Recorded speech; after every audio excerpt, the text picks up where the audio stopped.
Okay, everybody, we're here for the guest life. Episode 3, we've got special guest Steve Kulakowsky with us. He's the co-owner of Core Urban Inc., where him and his partners in the city have been able to, really take the old and give it a lot of life. So thanks, Steve, for coming in. Thanks for having me. Start off by telling everybody a little bit about yourself. Just right off the bat. Like That's that. it, man. Who's Steve Kulakowsky, and why are you in my office? This is we're gonna just do it just like that. Just dive in. Local guy, born and raised in Hamilton. Passionate about the city. Grew up downtown on Queen Street. Okay. So absolutely admittable bias on what goes on in Hamilton and Hamilton as a city. But yeah, just born and raised and excited about Hamilton. That's awesome. So the reason I brought Steven, we've known each other for 10, 11 years now. I was just a little mutt when I met him as a first-year apprentice at one of his buildings downtown that he was taking a leap of faith on. And I brought him in. Steve's one of those guys that, when he walks in a room, if you know him, the energy's there. He's very passionate about what he does. And, his story I find is so unique because one of the things that I take away from you is what is the best way to be in a position of you now. So, developer, old with the new. Tell us a little bit about like how you got there and where you started from. So Herkimer and Bay. Herkimer Bay. Is a building that we met on. So tell us a little bit about like how you got to that stage in your career. Like I said, I was always biased to Hamilton, and growing up downtown, I always kind of grew up defending it, and went to Mac where it's a catchment of all kinds of different people coming, and I was really defending it because it's like hometown, university, people from outside, and it was a different time, different city. It felt a little bit different, and my argument was always simple that Hamilton's it has a lot of natural beauty. It's geographically placed in like a great part of Canada. Yeah. Close to Toronto is always good. So even despite having challenges in Hamilton, we should still succeed because of Big Brother. But my core argument was always that Hamilton has a lot of great buildings, but there's no real interesting places. So we had a lot of places to live. There's lots of apartment buildings in Hamilton, but there weren't a lot of interesting ones. A lot of office buildings, but not a lot of interesting ones. So when people said, well, what would you do to get people back or get people into the city? And it was always in really easy arguments, just create interesting spaces, either to work in or to live in. And then hopefully people recognize that and want to live or work in those places. And that gets people back into downtown. So that was always my thing, my argument that downtowns could be cool. Not that it isn't or wasn't. No, it's okay. Wasn't cool. It had some challenges. Yeah, had some challenges. Yeah. There's some things to be proud of now. Not that there wasn't before. Not that there wasn't before. Now, definitely. You're big. It's just celebrating the cool bits. Yeah. And trying to get people back to a downtown that more people bring life. So if there's more people on the street, there's more life on the street. If there's great places to work, then there's people during the day. If there's great places to live, then there's people populating the area at night. So it's a bit of a balance. But that was kind of the vision that, okay, if we could do that, then that might be able to make a bit of a difference. Yeah. So just that was the vision coming out of school, that's what I'd like to do. I love that. So, and that got you to construction, or you like, how did you get into the construction industry? My dad's a really hands-on guy. Handyman, like stand over your back and watch you work, or he knows what he's doing? Just mechanic by trade. Okay. Owns a body shop. So really like hands-on person. Yeah, tradesman. Yeah. Yeah. So when I was getting close to finishing school, what am I going to do? What's going to happen? And I wanted to get into real estate. It's like, well, you don't know about anything about real estate. And my parents are very supportive. but realist as well. So how would you do such a thing? So I went, well, maybe I'll work and do some stuff and save some money, and then I'll be able to get into real estate. It's like, but you still don't know anything about real estate. So when are you going to tell me the part where you're going to know something about with this business that you think you can know? So he's very supportive after supporting me through school. I went, well, if you want to know construction, because I didn't have any friends or family in construction, then you have to go and learn it. So go and figure it out.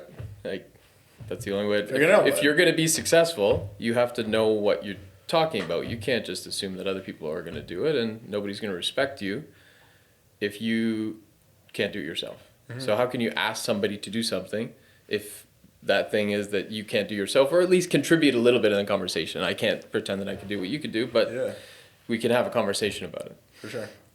So that's when I started picking up the phone and trying to figure out who would hire somebody that had no construction knowledge or experience. And it actually was kind of hard. What'd you do at Mac? Economics. Nice. So not construction based. Not construction. And had a great time at Mac. So I literally started as a framer, or as a laborer to a framer. Okay. Before I could be trusted measuring and cutting and not wasting material. I was just moving the material around for a little bit. And I just viewed it as learning. It was, so the mentality was a little bit different. It was a really, it's tough pace framing. It's a really tough pace. So it was a great place to kind of get ingrained some strong work ethic. Yeah. And great guys that I worked for. And I worked for them for a period of time until I felt comfortable that I could actually frame a house myself. Yeah. And then I went, my knowledge here, I'm ready for the next part of the journey for the knowledge. And I had enough skill at that time to be able to work for a custom home builder. That it was actually a really cool experience, because they did really cool additions on some existing buildings. We also did some brand new houses too, but the cool part for me that resonates today was old houses, and Burlington Oakville. So we're talking like, a 2,000 square foot house that's 100 years old with a 3,000 square foot addition. So just really cool projects. And there was two partners that own the company, great guys, and I was able to see the whole process happen. Yeah. Of how to be a GC and how construction works and how to interact with trades, and not that I could do everything or learn how to do everything, but I got to figure out how the process worked a little bit. And after working for them for a bit of time, I was able to buy my first house in central Hamilton for $120,000. Oh. And it was a great house. It was owned by one family for the last 60 years, so nothing had really changed. And just worked on in the evenings and weekends while I was working for these guys. And they were great guys to work for, because I didn't have a lot of tools. I didn't have a lot of money for materials. But at the end of the day, it'd be like, what are you working on tonight? Here's some tools. Do your thing. Yeah. It was mostly sweat equity. And that was kind of the first step in the journey. And flipping houses or getting into real estate that way, in my mind, was a way to grow the dream, because real estate's such a capital equity based business that you got to have that to be able to do projects. So I thought, well, if I can do some houses, like flip some houses, fix them up, find some opportunities, then I could do more projects and be able to do bigger projects. How old were you at that point? I bought my first house when I was 22. Wow. Killer. Yeah. Out of university, 22. That's amazing. Yeah. So then you're just compounding that? Yeah, it was the only way to do it, right? You got to keep doubling down and keep putting the chips in. And now, just so everybody's aware, what is not to get into too much detail, but how, Steve's done a lot of different buildings in the city. And it kind of what I love about you is the fact that, when I met you, you were this Steve, and you're the same Steve now, which is great. Yeah, it really is. And the development and stuff, it hasn't changed who you are as a person. And I really, for anybody listening, Steve's one of those guys, like, why can't we do it? Like, why not me? Why not now? Right? What's the excuse?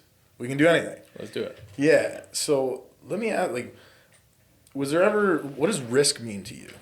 So, like, did you ever feel like, oh my God, I'm risking it all every time you did a flip? Or for you, is it, like, tell us what that means. Yeah, I mean, real estate's inherently risky. And certainly there was a lot of risk early days. And All in. yeah, I mean, it was all ins.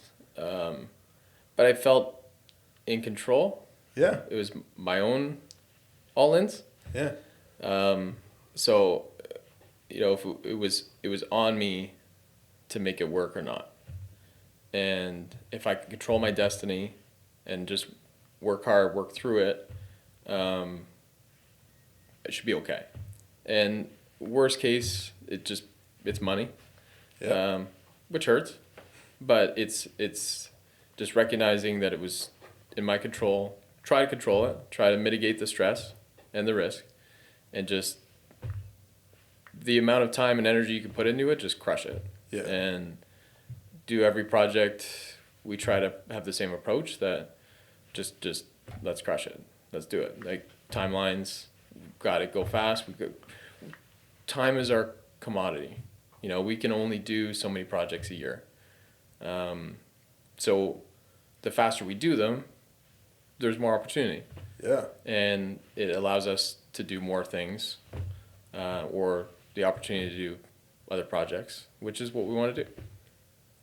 So I'm gonna tell a story. No, I know some people don't want to hear me, but because we have Steve here, so I'm gonna tell one story. And I think I had to reiterate this to Steve once, but I was a first year apprentice, so I don't even know if I was signed up at the time. For those who don't know that, and it was he knows the story. So we're at the first project, and like I said, Steve's a very hands-on guy, and he always has been. He still is. He's he took his work boots off before he got in here, but. So we're sitting we had a finishing, and it was the same thing. So we were at Herkimer and Bay. How many units was that? 23. 23 units. So we were at one of the units, and these were big, beautiful, old, rustic. They were cool. Yeah, super cool, like, original hardwood floors. Steve redid the elevator. And I'm a first-year apprentice installing a toilet. It's 9:00 at night. And I go to get up, and I've thrown my back out, like, completely. And it was the 30th of the month or something like that, and he had someone moving in on the 1st, as he always did. And we're still painting, cleaning, and sometimes we had to ask the moving truck to go around the block a couple times. Yeah, it's okay. And so I threw my back on. I go, Steve, man, like I'm here for you. Like I'm all in, but like I can't even get up. I can't move. He goes, it's over. He goes, it's not over. He goes, listen. He goes, we have to get this done. And I explained to you how to finish the shower controls in the master ensuite. And I'll never forget that, because it just goes to show, like, first of all, I couldn't walk. I don't remember how I got home. You'd never forget it because you're so pissed. You just want to go home. Well, it was like, the frustration was there, but it was also like, wow, like this guy's got some drive, right? Like, the owner of the building's willing to sit here. I'm a first year apprentice. I was, 18 or 16 or whatever, however old I was, and, giving him instruction of how to put it together, because I couldn't even lift anything. I'll never forget that day, especially as we work more together now. And it just goes to show, guys, like your ability is as best as you can believe it is. And Steve's a testament to that. So, yeah, that was a big moment for me. I have a hard time with no. Most people that know me go, I just won't accept it. Yeah. It's just a word that doesn't resonate in my head. It's why, right? There's a difference between being patient and being lazy. And I find that's a fine line there. So now that you're, busy and very productive, and, you just had your second kid, how do you manage the day-to-day challenges that come out your way? Because I'm sure by the time you get something put on your desk, it's a big problem, or it's a big challenge to overcome, as well as looking for new developments, looking for new opportunities, meeting with clients, meeting with the city. How do you manage time? Because I know everybody that we've had on so far, it's high level people, very fast paced, very important. They always end up being the key people. So how do you manage your daily tasks? I think it's just being able to put it in compartments. Okay. I think it takes some training. It certainly doesn't just happen overnight. But business is just a challenge. There's always just challenges. It's just nonstop challenges. So I think I've been able to put problems in places. Like I can go home and I can lock that in a compartment and be able to be with my family and enjoy it. At the same time, I can almost, it sounds harsh to say I can put my family in a box when I go to work and then just focus on crushing what I need to do at that time and just crush it. Dial in. So I'd like to think that I can really focus on what I want to do when I want to do it, whatever that might be. It could be personal, it could be business, whatever. Whatever I want to be doing at that time, I can just kind of be there and enjoy that time. Because I do enjoy the business side. I enjoy what I do.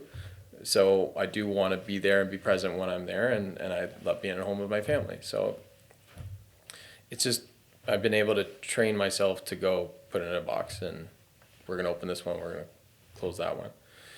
So I think it takes a little bit of time, but also, having the resilience to be able to take challenges. Like when something does come up, I don't spend a second on whatever the problem is. I just go right to whatever the solution is. Is we can all in our life, doesn't matter what it is, what the challenge is, you could just dwell on, I can't believe this happened. I can't believe this is, I spent all day and I can't believe what happened. But if you just go, that happened, move aside, let's go to figuring this out. It's almost as soon as the words are coming in your mouth that this is a problem, it's like it's already gone. We can go back and we can talk about it later. Yeah. And try to be better and try to figure out how we grow from that situation, but we can't dwell on it. We've got to work to solution. Yeah, especially with the timelines that you're restrained to. So I guess, man, it's a daily occurrence of all this came up, all that came up. How are we going to manage this? Especially in construction, but in life, right? Yeah. The kids are sick. Well, that sucks. I got a deadline. Yeah. So I think it's interesting the different perspectives of importance and also being present in different situations. I think is really interesting in the sense of you want to be present at home, but same thing you can't always be thinking about your kids when you're putting up buildings. Mm-hmm. So tell me a bit about kind of keeping the history in the buildings that you've done. You've won a ton of awards in the city for historic buildings. I mean, every year you win something, which I think is incredible, especially because we've been able to be a part of Steve's projects, and it's so cool to see the finished product, and it's so interesting. Talk about that. You know what I mean? The vaulted ceilings, the old plaster that you're keeping. Yeah. They're a cost. Do you care? Are you, the final product, is it that cool, that energy, that vibe? Going to the Mule for a cocktail and seeing all the old shit on the walls and Yeah, I mean, I think anecdotally you never go away somewhere and go, I love this 1990s glass tower, the architecture was amazing, I loved eating in this old, anecdotally the stuff that you remember where you go anywhere where you are in your hometown is the stuff that's cool. And we just, as a company, want to do the right thing all the time. So it's not always about trying to shave off that bottom, and that's not about crushing it. Crushing it, to me, is great product we could be proud of, city could be proud of, and it resonates with people to the point where it brings new life to the city. It just is a net benefit to the downtown, to the city.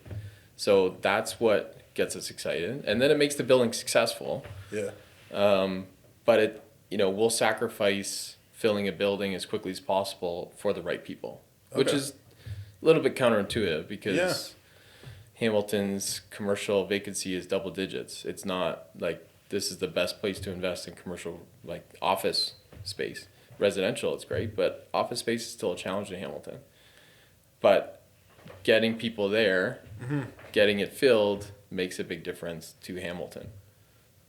And we will say no as much as we say yes, because we want the right companies to be in a building, and we look at tenants as partners. You know, that they make up how a building works. Like the heartbeat of a building is made up by the people in it. You got to seed it with the cool factor, but if it's not, I don't want to be corny, it's not like germinated by you know the people that are in it, it just dies. Energy. It's got to be cool. It's got to have the energy, and we will wait for those cool companies, because it means a difference for Hamilton to have the companies like that downtown, and that kind of space that can attract new talent and then retain the talent that we've got here. Because when I was in school, people didn't talk about, I can't wait to have the opportunities in Hamilton. It was like, I'm out of here. Yeah. So I guess my bias from back then is still strong today, where I want those people to stay in Hamilton because I think it's good for the city. Yeah. And if they could stay in cool spaces and that contributes to a business coming, then that makes us really proud. Awesome, man. It's great. So what is the, how do you market to those companies? Like, how do you get them through? How do you bring them in? You've brought in so many already. You've also, you know, again, just from my knowledge of your business, you've been able to kind of like, you even let companies grow with you.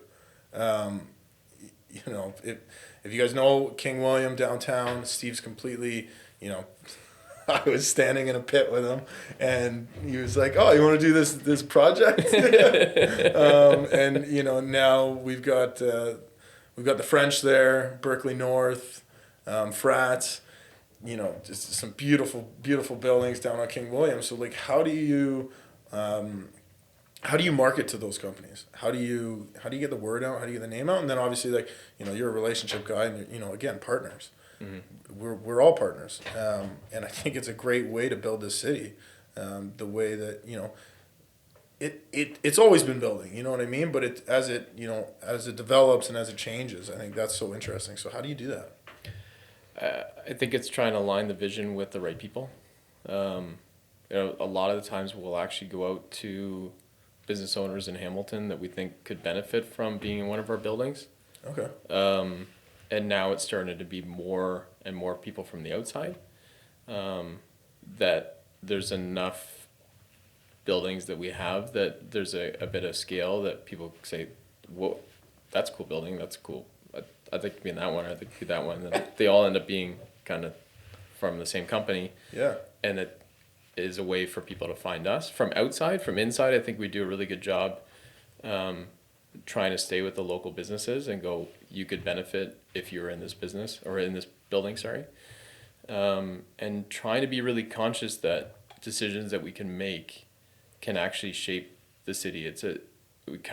We really understand it as a responsibility that we don't take lightly, that those decisions can have an impact on how the city is. So, you know, when we have a space that could be a restaurant, we're very conscious what kind of restaurant it would be. Does it compete with the restaurants that are already tenants of ours? Is it going to net contribute to the area, or is it going to be the same? We want always every building, every project to be a net benefit to the city and to the community. So we're very conscious of that responsibility, that we need the businesses to kind of be that high tide lifts all boats. Like, it shouldn't be like, we don't want anybody to do well individually, we want everybody to do well. And we really try to work on that. And if it means handpicking businesses, like, you know, our latest project, it should be a certain type of tenant on the main floor. We have gone out to those types of tenants, types of businesses, and gone, this is best for you.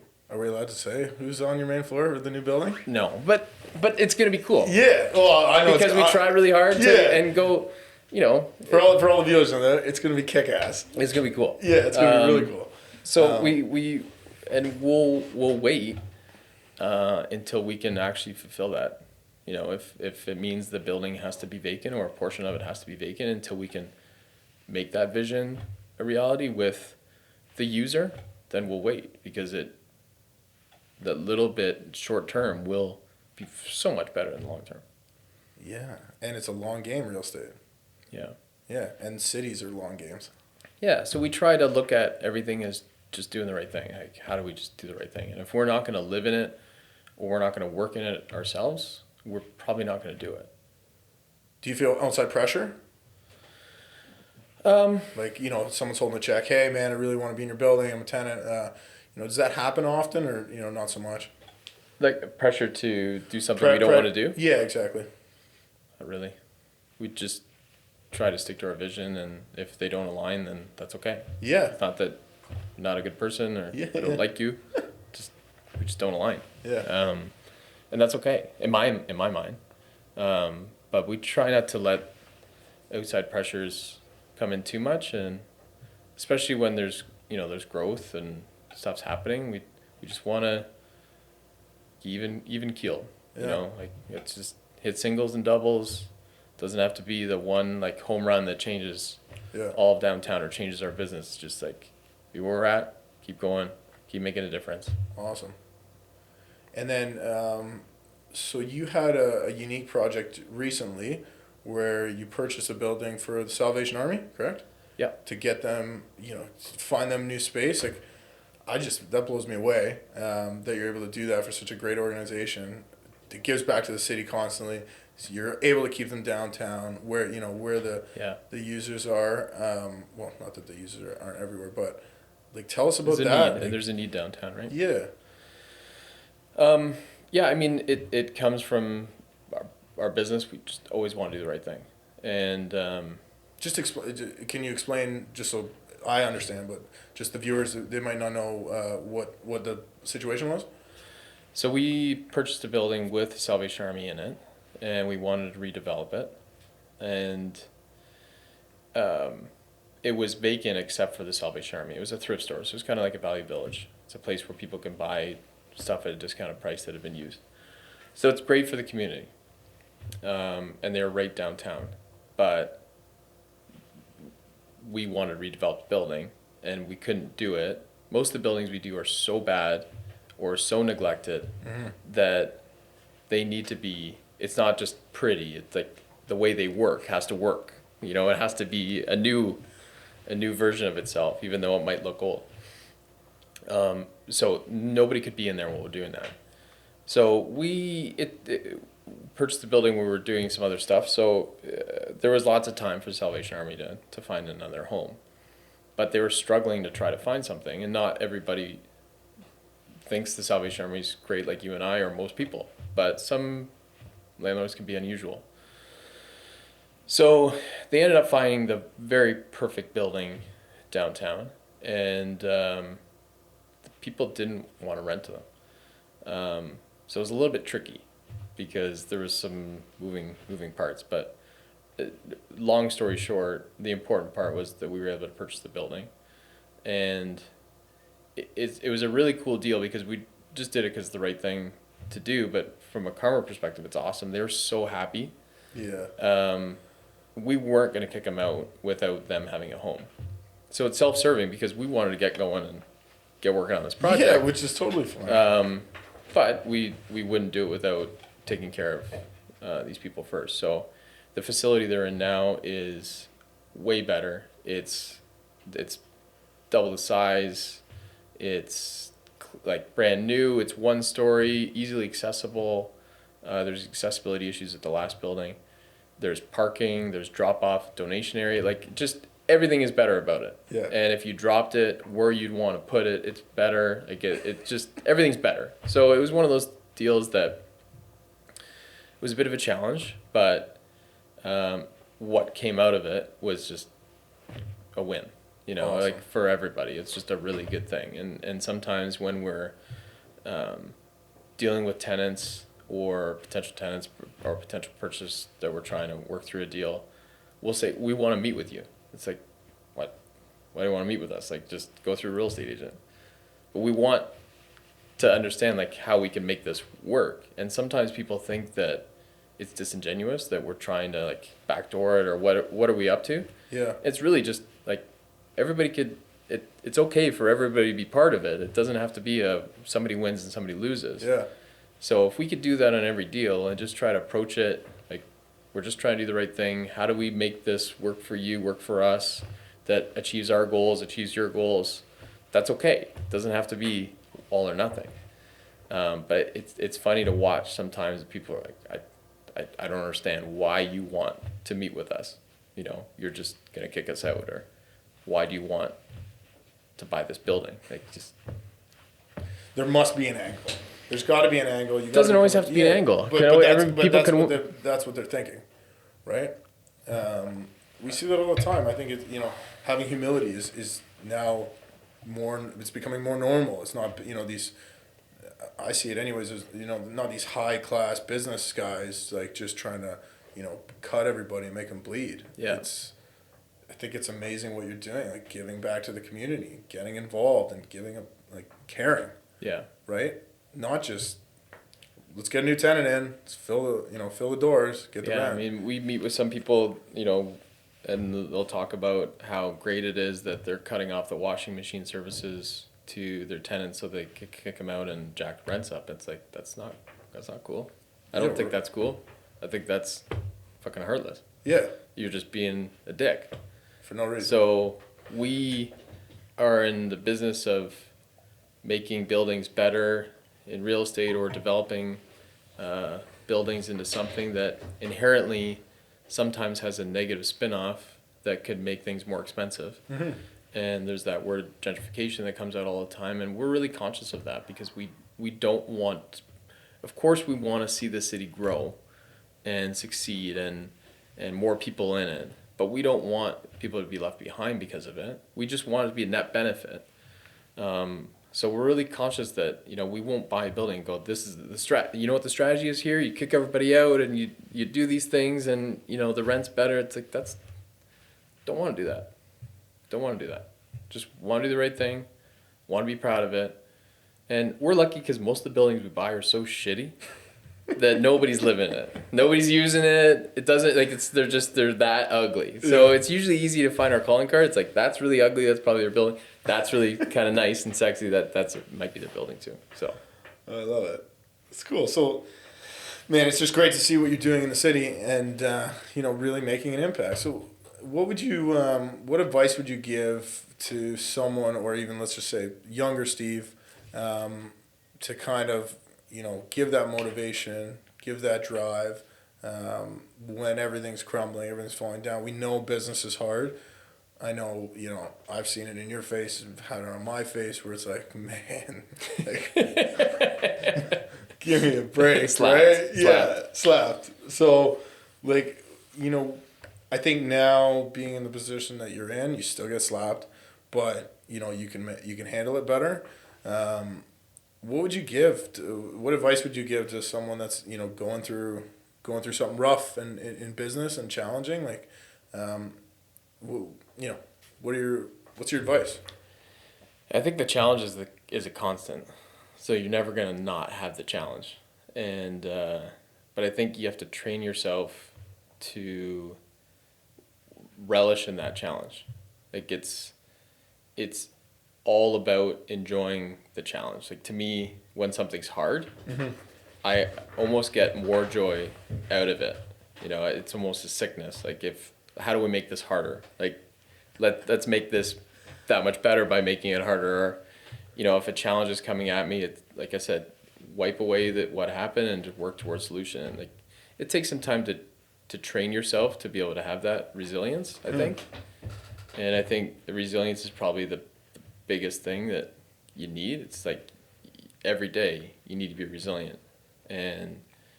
But I really think relishing the challenge, like actually enjoying it, as sick as it sounds, is the secret to happiness. Because I love the challenge. Like okay, let's go. Yeah. Like whatever it is, you don't necessarily love it at the time, but it brings joy to me coming out of it, or doing something that's hard. You know, if something is hard, it doesn't have to be business. It could be anything. Like going to the gym at 6 a.m. is hard for most people. Yeah. But if I do that, it brings me joy because it's hard. Yeah. It's sick. It's a sickness. Yeah. But I think you could train yourself to relish the difficulty. Yep. And actually look forward to the challenge instead of like waiting for it to happen and being fearful of it. If you just live in fear, then it just wipes away the opportunity. So it's like, want the challenge. Give me the challenge. Let's go. Give it to me. I love it. I'm sick. Give it to me. Give it to me. Let's make it work. When we always put ourselves in these scenarios where, you know, like when you get too comfortable, you're like, what's going on, right? I gotta throw a wrench into this pot. Yeah. It's a sickness. Yeah, it really You're is. sick. Yeah. As entrepreneurs, like I think, you know, it's, I was talking about it today with Al, and he's just like, man, you're never comfortable. He's like, you are for a minute or a day, but you'll do something that's going to mess this whole thing up. Yeah. But it's also going to bring a lot more, like, you know, perseverance. It's like you could actually pinpoint all the times where it's been going well, and then you're like, hey, I'm going to add this massive weight. Yeah. And we're not ready for it. Yeah. Ever. You gotta roll with it. I bet there's no right time to buy a building. You can always make it harder. Yeah. But like I said, I relish the challenge. Mm-hmm. I actually enjoy it and look forward to it. So it's about the journey. Like to me, it's not, I can't wait till this building's done, therefore I will be happy. Yeah. You know, or maybe 2 more or whatever. It's like I'm perfectly happy with the journey all the way through, and it's not just need to get to this tip of the mountain and then life is grand. Like the journey's great. Sometimes it sucks, but the training of telling yourself, gotta be resilient, gotta be dedicated. Like when you're on it, when you're in it, crush it and enjoy it, and enjoy yourself crushing it. You know? It's not to be cocky. It's just to be confident that what you're doing, you care about, and you want to be doing it. When you motivate others so much, like I really, you know, when you come on site, when I see you, you know, you're a presence. You know, I haven't seen a bit of cockiness from you, especially as you've grown, you know, substantially in such a short amount of time. Well, it feels like a short amount of time, to be honest with you. I think friendship kind of brings that together. Yeah. You're like, oh, that was like, you know, it was 11 years ago. That's all whatever. Good. That's 11 years between friends. Yeah, but no, I think it's great in terms of different ways of approaching it and understanding that, you know, there's always going to be those hard times, but also we can overcome them if we keep our mindset proper and we have the right support around us, especially when feels like the world's coming in on you. Where do you see the city in the next couple of years? Do you know, where do you want to see the city? How are you going to be? We know you're going to be a big impact, but yeah, is there anything you want to see specifically? As always, I've just always wanted to see more people, and it's nice to see outsiders doing that now, and other people recognizing that, you know, there are more people coming in.